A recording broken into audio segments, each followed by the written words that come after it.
Hi guys, good morning. For today's video, gagawa po ako ng banana shake. Ito yung ating banana as na overripe na yung ating banana guys. Look.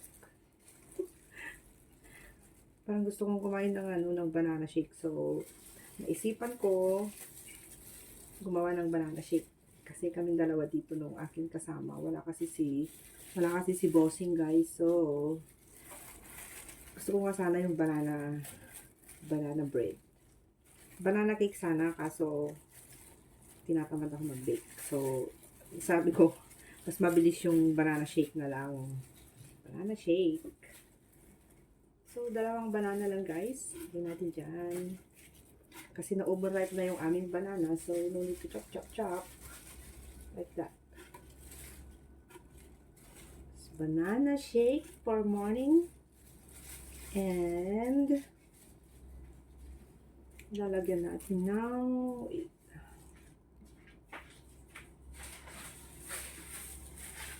lalagyan natin ng 1 cup of milk, fresh milk.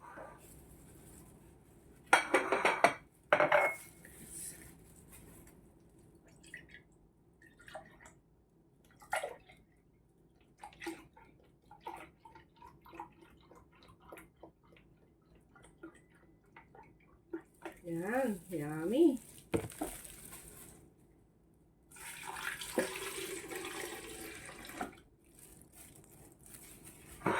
And then, lagyan natin ng vanilla. Dash of vanilla.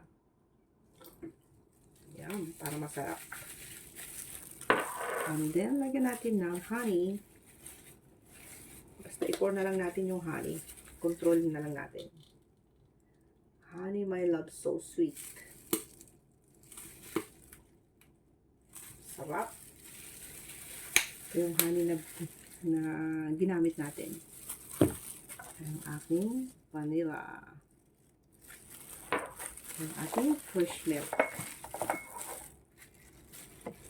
Fresh milk na binili ni kapatid ni Bossing. And then, lagyan natin ng ice para masarap guys. Ice.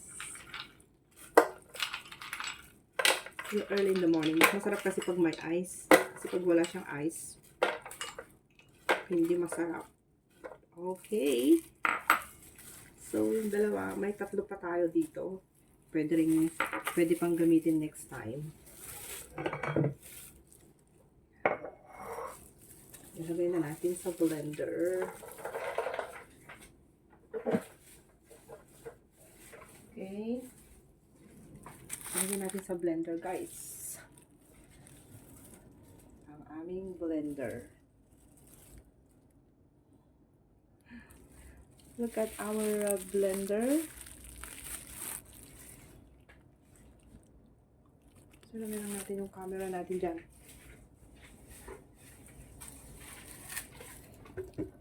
Saka natin i-turn on ang blender ni Lola. Bago kasi yung blender ni Lola guys. So, Chinese lahat. Tignan nyo. Chinese lahat ang kanyang. Yan. Bahala na dyan. Basta i-try ko na lang. Try na lang natin i-turn on ang kanyang blender. Done.